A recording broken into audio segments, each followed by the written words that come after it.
the Zees app is out. YouTube did a big oopsie, and I'm gonna get sued. You're watching Snooze News. Snooze News. Snooze News. Snooze News. Snooze News. Ding! Hello adults and welcome to Snooze News. And yes, I said adults because apparently it is now going to be illegal and worth being sued for if creators make their content too kid-friendly. Yes, that's right. After all these years of trying to make our content as family-friendly as possible, there's now a new rule saying that if your video seems like it could be appealing to kids, that you have to either mark it as a kid's video, therefore sacrificing 80 to 90% of your revenue, or mark your video as not made for kids. And if the FTC and COPPA disagree with your selection, then you can be sued for up to $42,000. Let's just jump into it, shall we? If things happen the way that they're looking, it will affect the creators that you watch in a way where some of the creators that you like to watch might just ditch the platform.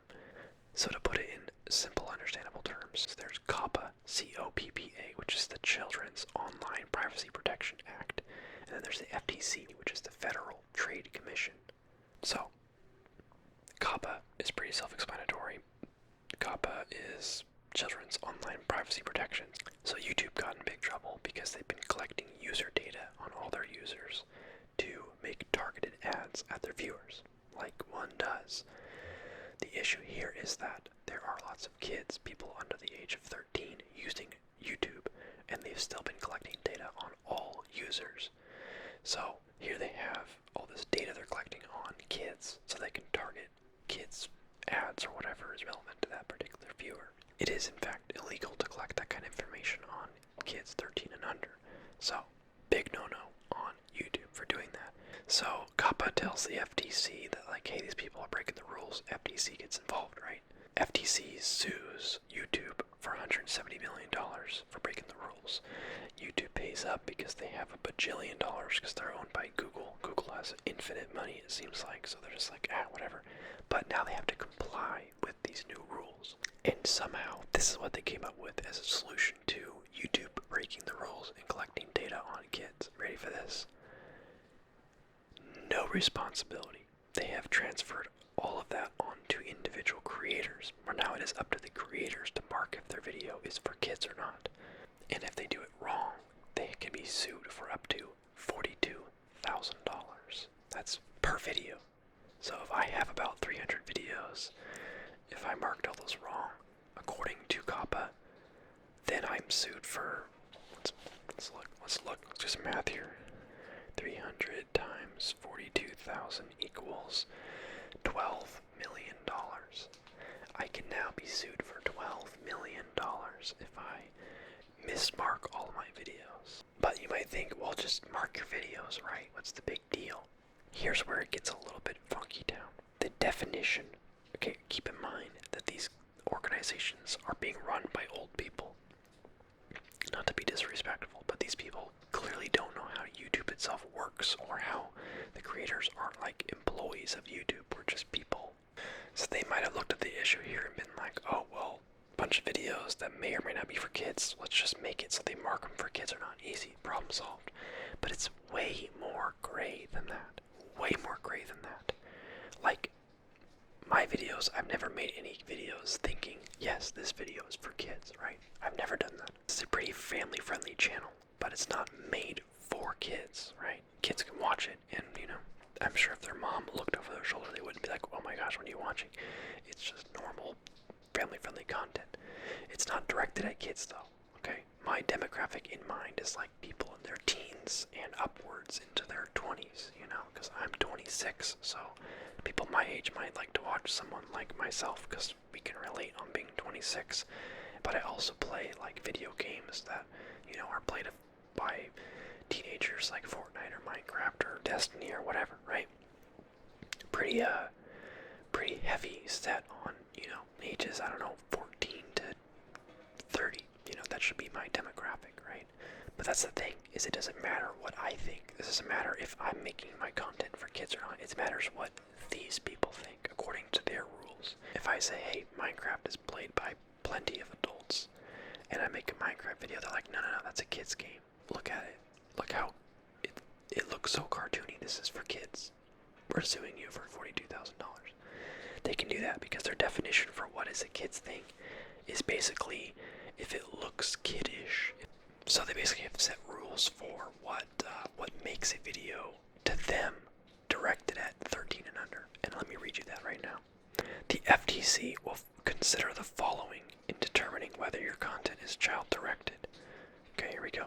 The subject matter, visual content, the use of animated characters or child-oriented activities and incentives, the kind of music or other audio content, the age of models, the presence of child celebrities or celebrities who appeal to children, language or other characteristics of the site, whether advertising that promotes or appears on the site is directed at children, and competent and reliable empirical evidence about the age of the audience.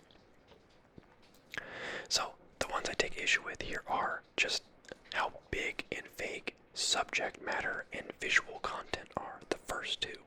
So, that's not up to me to decide if my subject matter or visual content is kid-directed or not. That's up to these people, the FTC, to decide. Say in a courtroom, I'm being sued for $12 million, and they pull my video up on screen, and they're about to say whether or not it's directed at kids, and they pull up Minecraft, and they say, this looks a lot like it's directed at kids under the age of 13, and I say, well, actually, that wasn't my intention at all. They would say, well, oh well, that's not how the rule works. Take him away. I don't know how it would actually work, but the scary part about this is that it's not up to any reasonable, experienced individual to determine whether or not this is a nuanced thing that maybe might look kiddish, but isn't. Like Pokemon cards, for instance. I have 5 or 6 Pokemon opening videos where I open packs of Pokemon cards. If these people see Pokemon, they say, that's a kid's thing. It's based on a kid's cartoon. This is for kids. It doesn't matter what the actual facts are. The FTC is kind of reviewing this rule up until December 9th, so unless something changes, once December 9th passes, this is going to happen, how it's sounding. And then on December 20th, it will be a rule, and then let the suing and rioting begin. What's annoying is I didn't mind it at first. I was, okay, well, fundamentally, yes, we should protect kids' privacy. I totally get the function of COPPA. It makes sense to me. But it's just like, this seems like the worst possible way to go about it. YouTube is already not meant for kids. You have to be 13 years old to sign up. And if you sign up and you're not 13, then it's you lying about your age. YouTube already has a YouTube Kids app. There's already a section of YouTube designed just for kids. The issue here is that COPPA and FTC are like, there shouldn't be kids on the main YouTube. And if there are, they shouldn't be, then their data collected. Which, a whole separate argument is it shouldn't be YouTube's fault. It should be the parents' fault for letting their kids use a site that is, not meant for their kids, legally at least. It's like everything on YouTube is like adult content. It's pretty family friendly for the most part, so it's like it's inappropriate for kids. But as far as data collecting, if there's a 9-year-old watching YouTube, it shouldn't be YouTube's fault. It should be the 9-year-old's fault, or rather the parents' fault. I do get that, the collecting data part is the issue. So here's my solution. Require an account to watch any video, okay? And during sign up, how it is already is you have to check a little box saying that you're 13 years old or say your birthday or something. And if you're under 13, it won't let you create your account. Therefore, you cannot view YouTube. Then, problem solved. If anyone creates an account and lies about their age, it's not YouTube's fault. In court, if YouTube is collecting data on someone who's 8 years old, but they're on an account that says they're 13 years old, it's not YouTube's fault. YouTube's collecting data on them because they told YouTube they were 13 years old. They lied. Doesn't stand up. YouTube doesn't get in trouble. Everybody wins. How simple is that? But no, somehow we ended with, now YouTube has taken a step back. They paid their fine. They're just being quiet now because they don't want to get involved. And now It's just Wild West. FTC can sue anyone on the internet for $42,000 per video. There's channels with thousands of videos. Can you imagine if one person gets sued, it's going to blow up. People are going to freak out. Can you imagine just the sheer amounts of drama and rioting that's going to happen if a big channel gets sued for millions of dollars because they marked their videos wrong according to some company of old people? I would say I can't wait, but I absolutely can, because that sounds horrible. I feel so bad for any creator that happens to, including myself, because I, quite frankly, could not afford a $42,000 fine, let alone a $12 million fine. That would be just jail for the rest of my life, probably. And that sounds like a very, very bad time. So, why would we want to post on a platform that has the possibility of going to jail? I personally don't find that very appealing. Now there's the possibility that maybe the changes will happen, one person gets sued, riots in the street, and then they kind of adjust the rules from there. You know, I feel like with enough backlash, something's got to give eventually, right? Hopefully. Now, whether the new rule, passes the way it sounds like it's going to, or if they make some changes to it, or, maybe over some time they eventually make changes to it, I don't know. But I think that the big takeaway should be that YouTube itself is in big trouble as far as creators and users go.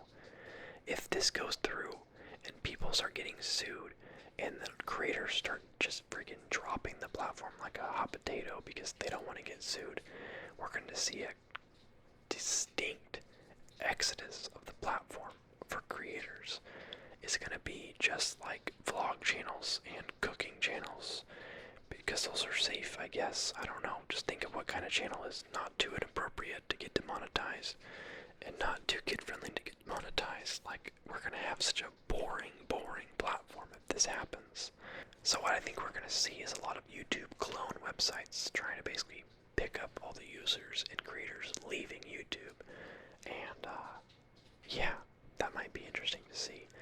And now, my second thing I wanted to talk about today, which is actually just hilarious because it's like a total reversal on the last time I talked about this. So you're probably familiar with gibiasmr, and you probably heard about her Zees app that she announced a month or two ago. And I did a Snooze News talking about it when it was first announced. This was my first Snooze News video. This is my third one. I've been doing them about once a month. So she announced that she was making an ASMR app, right? Kind of like the Tingles app or YouTube, but just for a handful of creators of ASMR. So it was kind of a drama bomb where a lot of people were complaining about how expensive it was, calling Gibi and her fellow creators, greedy and, all this stuff. And, it's still the ASMR community, so it wasn't like it was riots in the street, but it was definitely a very overall negative reaction to it.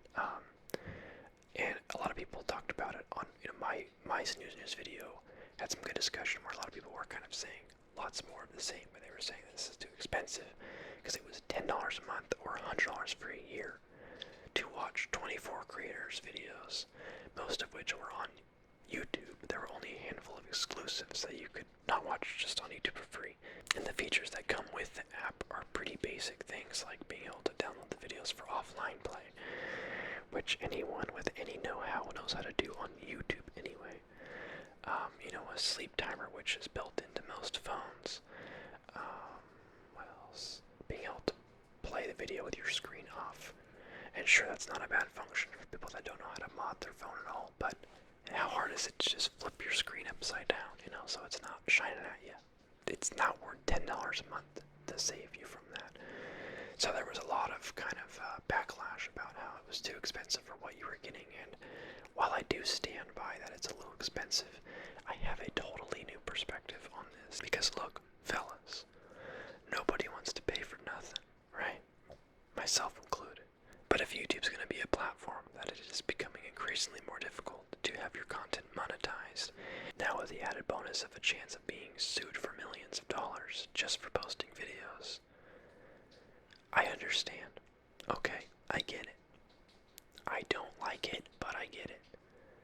It's funny that they started this app a while ago, obviously a while ago, because it took a long time to make. It's, probably over a year that they were working on this app, and here we are, with YouTube kind of pooping its pants right now.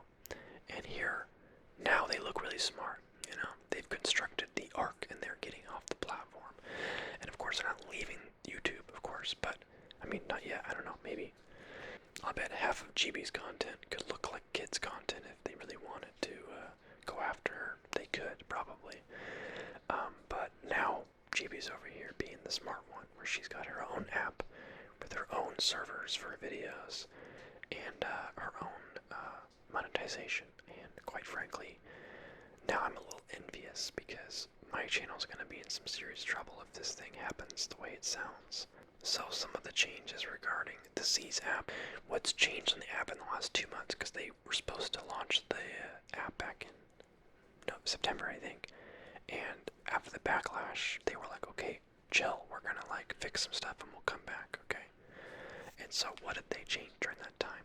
Quite frankly, since the app never came out fully, I can't say what they actually changed, but the most obvious thing that they changed is that they have a kind of a weird pricing model now, but it's different than it was. Still $10 a month, but the price for 3 months and a year are now bigger savings than they were before. So where it was $100 for a year, now it's like $70. So the percentage of savings for the longer you book for gets bigger, right? It gets cheaper the longer you sign up for. What is weird to me, but I guess it's a positive thing, but it just doesn't make any sense. But if you try to register for the app online on the website, it's actually completely different subscription cost. It's $7 a month, $18 for 3 months, and $50 for the year. So for a year, 50 versus the previous 100. That's a 50% decrease in cost. So I think that's impressive. That's a pretty big change. The whole $10 a month thing being still the cost on the app feels weird to me, because it feels like I don't know, why would you have two different pricing models for the website versus the app? I can see there being like a promo code or something that you can get a deal or something through a certain creator or something, but the app's own website having a different price, a very different price, like $25 different price for the year. Why? I don't know. So, I don't know. Maybe they couldn't change the numbers in the app in time or something. Maybe, I don't know how complicated making an app or whatever is, but maybe they just didn't have time to change the data or something during the last 2 months. They just had to leave the prices the same in the app, so they made it cheaper online. I don't know. But it doesn't say anywhere in the app that, hey, it's cheaper online. So there's going to be a lot of people signing up for $10 a month in the app when they could have signed up for $7 a month online. And then how long is the $7 a month your cost? Does it go back to 10 after the first month? Or is that just a discount you keep forever, right? It's very ambiguous. So that aside, I don't know what to say about that, but they made the app cheaper. It's just a little bit confusing and odd now.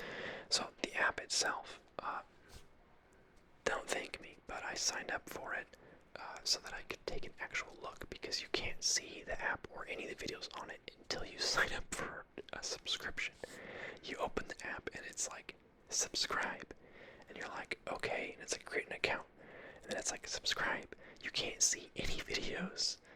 I don't mean like watch videos, of course you can't do that, but like you can't. I thought maybe you could at least scroll through and see what the app is like first before you sign up for a month subscription or a year subscription.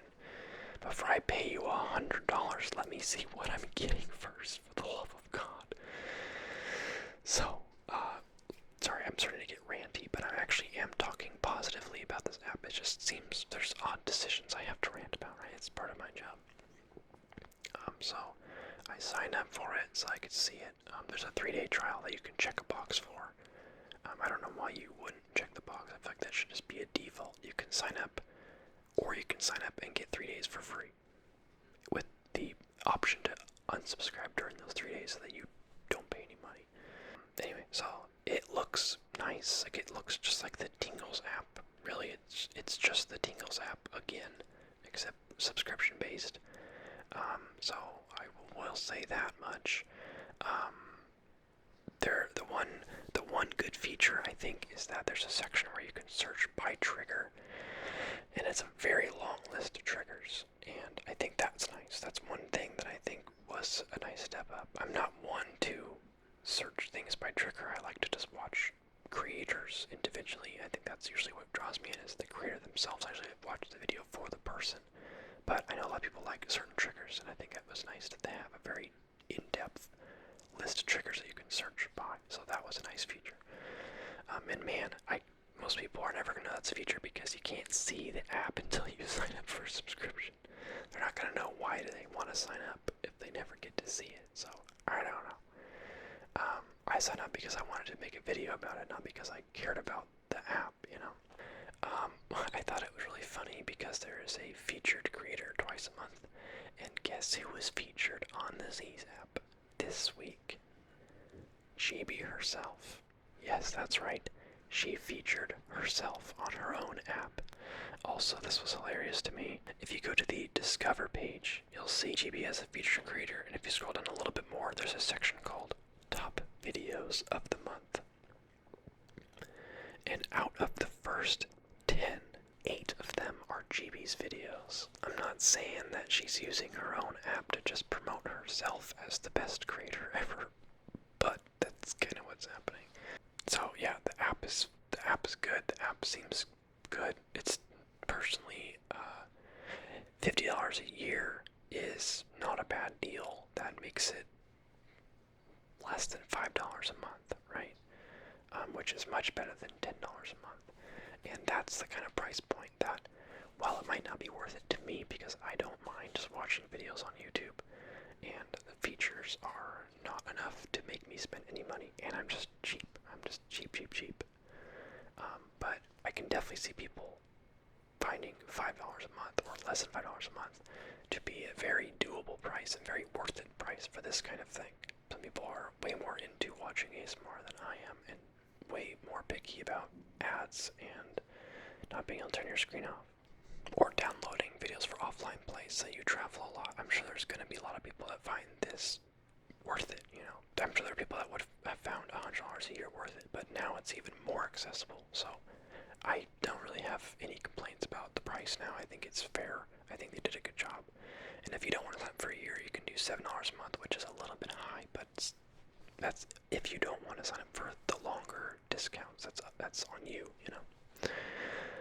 So in light of new YouTube drama, it makes sense that, you know, they had the foresight to see that YouTube's probably not going to last forever, and that, you know, monetization is a fickle thing, and they should, you know, find their own path, whether it be in addition to their YouTube revenue or instead of YouTube revenue, if YouTube revenue ever goes away, which who knows, maybe it will. So, yeah, I just want to say that about the Zees app. The Tingles app, of course, is kind of the free alternative if you don't mind, and having slightly less features. Zees is kind of weird because you're paying a monthly subscription for all the creators, even if you only watch like one of them. I don't know, it feels kind of odd. It should just be like $1 a month per creator.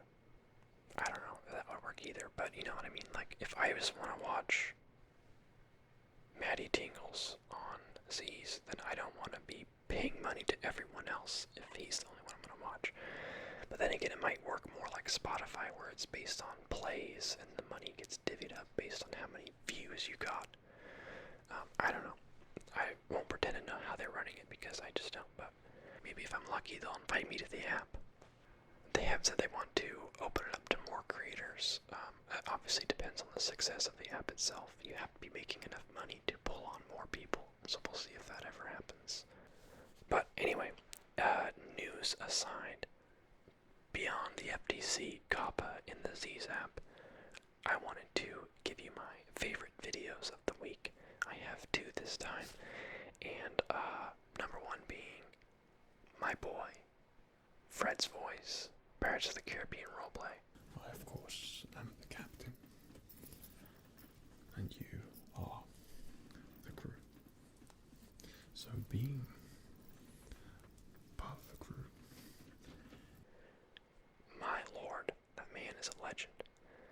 Fred, hit me up sometime. Let's go grab a brewski sometime. You and me. I'll fly out to wherever you live. Alright? I love Fred. He just seems like the nicest dude in the world. Like, you could just hang out with him and he'd just speak entirely in Star Wars quotes and you would just love every second of it. I don't know. But Pirates of the Caribbean roleplay was really, really, really well done. No joke. Down to just the kind of Jack Sparrow kind of acting. So that's my kind of AAA title of the week. And a small mention. I saw this video pop up and I had a good laugh and I thought it was a really creative idea and actually done pretty well. The video was by Masonzero ASMR. If you haven't heard of him, go check him out. I'm sure everyone knows who Fredsvoice is already, so I didn't really give him that kind of a plug. But it was about you being basically trampled in a Walmart on Black Friday. You got trampled. We both did. We didn't make it. The doors opened. We got trapped underfoot. All the people who were trying to clamor in here for the sales, and we did not make it all the way into the store. Masonzero, I've been following him for a little while, and I like what he does. So, thank you guys so much for watching. I'm gonna wrap this up. I'll see you guys next time. Join the Discord because we're having a good time over there. Join Team Eagle. Okay, good night.